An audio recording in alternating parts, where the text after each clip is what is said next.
brave enough in this game today. I'm going to be talking about why this game really wasn't about tactics and it was purely the most Premier League game you've probably ever seen, and why we really missed getting 3 points and how I can't believe how we missed out on it.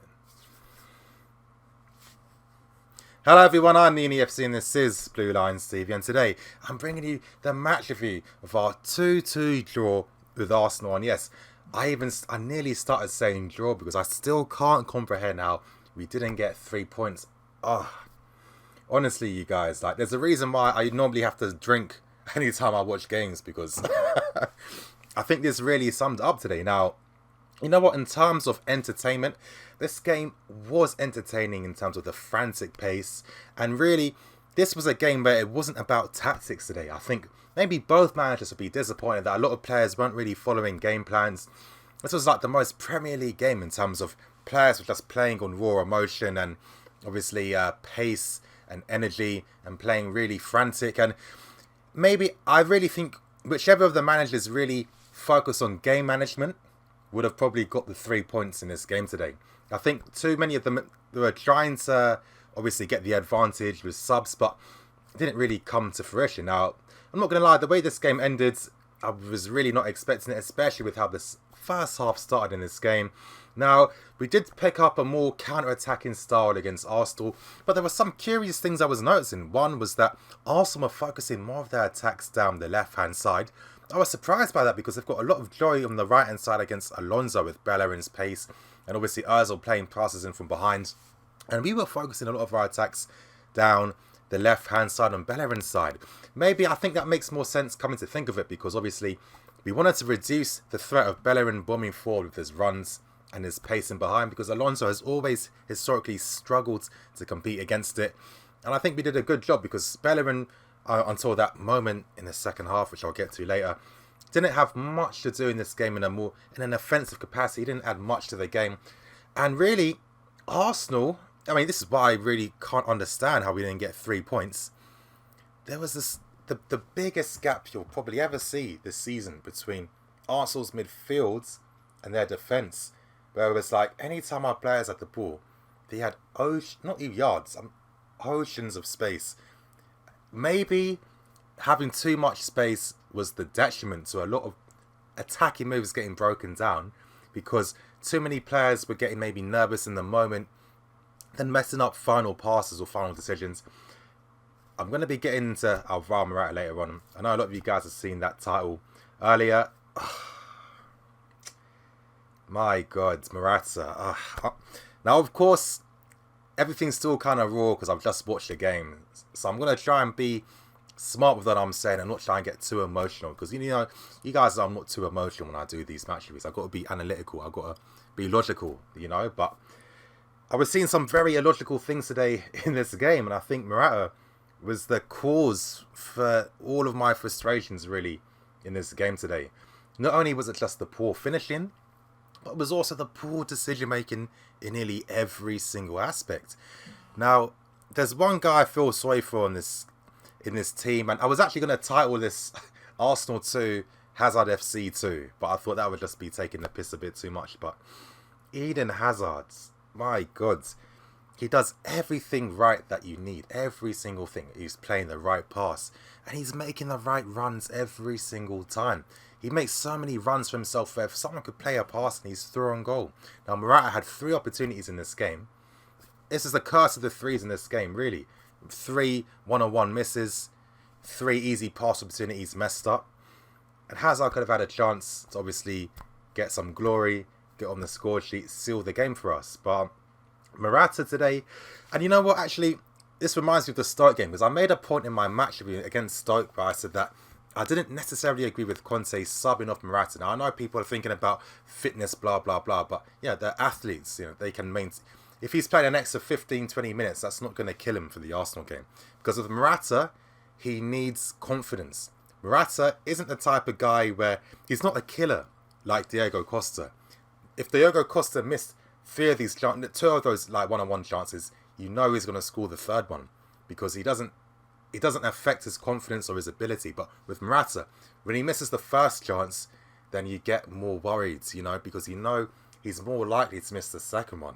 So when we knew, I think all of us fans knew right at the end, when Morata was through on goal, I think all of us knew that he was going to miss that opportunity. I think Morata knew that beforehand because, again, he's a confidence-driven player. And if there's one thing Conte can do, because I'm not going to write off Morata, here's the thing, I'm a fan, of course, I'm angry in the moment. But then, let's be serious. Next season, let's say if we do win the league, we're not going to remember this game. That's just the reality of how football works, really. But if there's one thing Conte could do to help Morata, you need to really manage his mentality in terms of he needs to be constantly feeling confident at all times. If that means support around him, players closer to him, maybe more chances created for him. Because Morata, I think it's unfortunate because with how this Chelsea team is built, it's really built for like a Diego Costa because we don't create too many crazy clear-cut chances. I'm not like this game in particular. This was like an anomaly, the amount of one-on-one chances we were getting in this game. And this is why we've tended to have strikers that only needs 1 or 2 chances per game to score. Morata isn't that same level as those strikers. Morata is a typical striker that needs probably 5 chances before he can get a goal. Maybe we should adapt our style a tiny bit to provide more scoring chances for Morata because maybe over time, when he's feeling more confident on goal because of the more opportunities and chances he's getting, maybe he's burying those chances. And I say this because we're going to have to rely on Morata because he's our number 1 striker. There's going to be moments in this season, I'm thinking of the Champions League in particular, cup competitions, where we're going to need a confident Morata to finish those chances that the team's creating for him. There's no point us saying he's bad, he's crap, he's this, he's that. He's our player now. We need to do all we can to help him get to that level because we're going to need him in decisive moments in this season. So I'm hoping that Conte is going to find a solution to hopefully get that confidence and mojo that he desperately needs, because until Morata gets that, he'll never be a world-class player or a top-class player. It was really disappointing the amount of chances he missed today, but even getting into the game, really, this was a game of no tactics at all. It was just all about playing in the moment, playing for passion. I'm not going to lie, we should have easily won this game, easily. Not even Morata's chances, just ignoring Morata's chances. The amount of goal scoring opportunities we were making. Now, it comes down to another guy too, Bakayoko. Now, this is the first time I've actually heard him getting criticised on the TV. Carragher kept making, making observations of him. What was he really offering in this game? I think a lot of us fans know that he doesn't offer anything. I've said the main reason is because I don't think Conte knows how to use Bakayoko just yet. Bakayoko isn't box-to-box. This whole thing of a guy being able to carry the ball and run with it, that's not box-to-box. Come on, we used to have Frank Lampard at the club. If there's a definition of a box-to-box player, that's it. So I think as us Chelsea fans, we know what the real definition of what a box-to-box midfield player is. Bakayoko isn't that. And it's no surprise why he constantly looks lost in games because really, he's just a defensive mids. He just wins a few tackles and plays it to the better players. For him to reach a new level, it's going to need a lot of years to reach that level, but it's not going to happen this season and probably not next season. He probably needs another 2 years, really, of consistent play time. But he didn't add anything, and it's just frustrating because we've seen Danny Drinkwater. We've seen what he provides with his passing as well. How many times was Bakayoko messing up final balls or giving the ball away sloppily? Now, you might not think about it too much, but then that all adds up because think about it like this. That pass that you've messed up has stopped a run on goal or has stopped a pass out to the wing back who was probably going to put in a nice delivery to someone in the box. You mess up on all these attacking opportunities whenever you lose the ball unnecessarily. And it's just like every time Drinkwater's played, he's always been good. He's never had a bad performance. Bakayoko hasn't got there yet. Conte needs to start, as a manager, it's not just about tactics, it's about managing the team, managing the squad. He's got to start being fair. And I keep seeing too many decisions sometimes where I'm thinking, this isn't the fairest decision. This player's on form, this player isn't on form. Why isn't he playing? Why is he playing? I don't understand. But I think with the few positives I can say, I'd have to say our back three were amazing. And really, they just defended by themselves. I don't know, I think the back three and Fabregas and Hazard were the best players today. I think the back three were really good today. Some amazing interceptions, some beautiful last-ditch tackles. It just really makes you see the difference between top-class defenders and then the Arsenal defenders. How many times will we playing simple balls through the middle where we're even getting these one-on-one opportunities to begin with? Not only did Morata missed up one-on-one chances. Bakayoko was getting on the end of things and messing up in the final third. It was ridiculous how easy it was to create these chances. And this is why it's so frustrating that we didn't get the 3 points in this game. Really, with Arsenal, they really just capitalised on pivotal moments in the game. Their game plan really wasn't working at all. But again, no team was really using the game plan at all in this game today. Honestly, I'm trying to think, how did Arsenal get 2 goals? Yeah, I know they created some chances, but compared to what we were creating in terms of the clear-cut opportunities and the constant bombardment on goal, it wasn't anywhere near that same level. Now, and I said a funny tweet earlier in this match. I was just thinking, why don't we just put Marcos Alonso up front? This is another goal Marcos Alonso scored.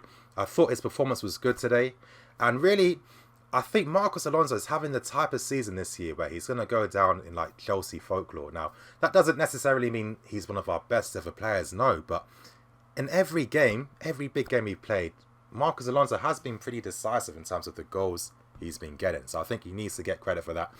And it's similar to like when Wayne Bridge first came all those years back when he scored that decisive goal against Arsenal in the Champions League. That's a moment us fans will never ever forget and we'll always respect him for.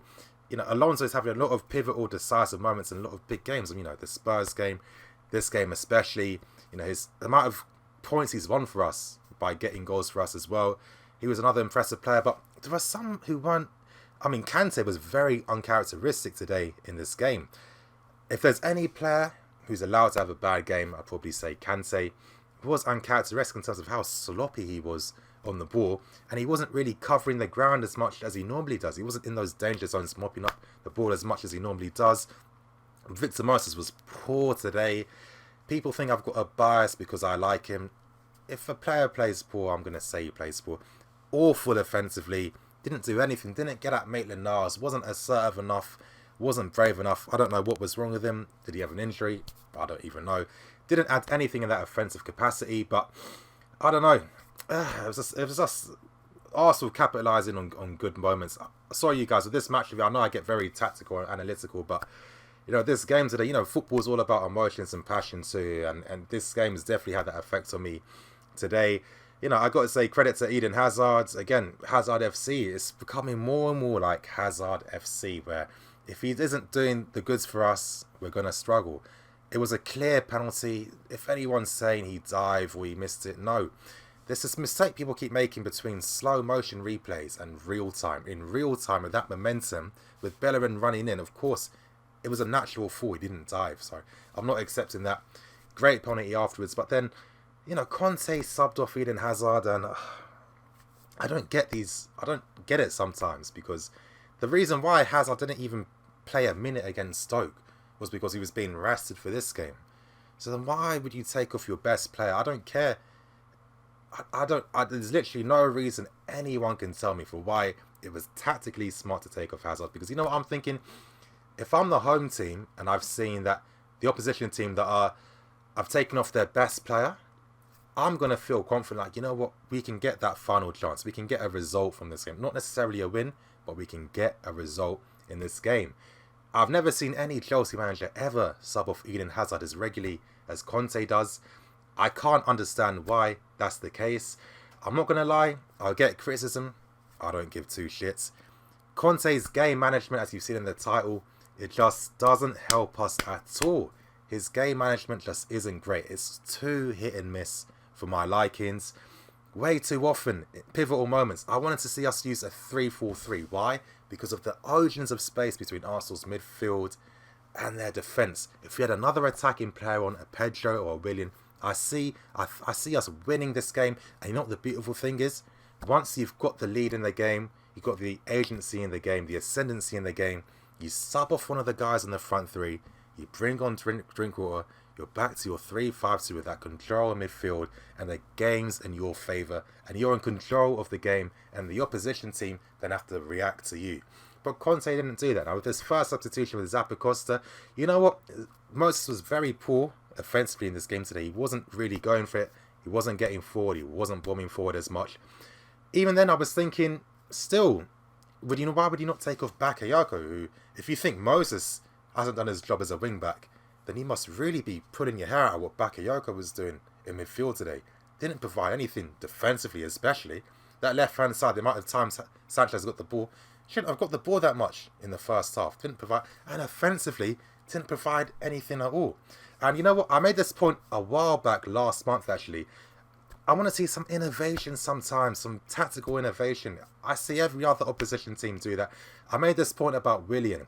Me personally, I feel the guy could become a guy in a three-man midfield. We've seen Di Maria evolve into that. We've seen Mahrez do that. Now, if you're telling me before the season started, oh, Mahrez is going to be in a three-man midfield, everyone would have laughed. No one would have accepted it. Oh, you can't tackle, you can't do this. There's a reason why Mahrez's form has been rejuvenated because of that space and drive. Now, with Willian, during his best moments is when he's driving through the middle, playing centrally or playing to the left. I feel that with that type of bravery, Willian could be a part. Yeah, he could potentially be a box-to-box midfield player that could provide some agency, that drive to midfield. Look at that space we had today. Imagine Willian collecting the ball from deep in the middle, skipping past a player or two, trying to set up a counter-attacking pass, one of the front players. I was envisioning that. I could have seen it. The beautiful thing is you can transition to a 3-4-3 at times, and then you can have, when you're off the ball, you can have Willian drop deep to make a three-man midfield. That type of stuff. I don't think it's too crazy. I don't think it's too risky, especially when you're playing against an Arsenal team that were extremely porous. No one can tell me that Arsenal were defensively rigged or solid in this game today. Very, very porous. Now, it's understandable because a lot of their first team defenders are out. But when you see that your opposition teams, most of their best defensive players aren't in this game today, surely you're thinking, yeah, this is the game for us. We can get 3 points here. The game's in our favour. We can go for it. Moments in this game, we were seeing that all the time. But I just think with, Conte's game management, it just doesn't help us at times. And I'm not going to lie, I think the reason for why we haven't secured as many points this season as we should have is because Conte has made the wrong tactical substitutions at times unnecessarily and when it didn't need to be the case at all. I think this game today, if we had switched to a 3-4-3 early, the goal would have come because we were getting chance after chance. Then, final 20 minutes, 15 minutes, we could have sealed it out by bringing on a Drinkwater and playing on the counter-attack in our favour. And you know why? This doesn't sound crazy because it was the exact same thing. Well, it wasn't the exact same thing, but it was close to the exact same thing from last season as we were doing. How many times was a Chaloba coming on in the second half, making a 3-5-2 and we're playing on the counter-attack and killing teams off? I don't know why things have changed. I don't think it has to be the case at all. I just think, you know what, here's the thing with Conte, I understand it, it's unfair. He hasn't necessarily got all the players he needed, but at the same time, still the manager.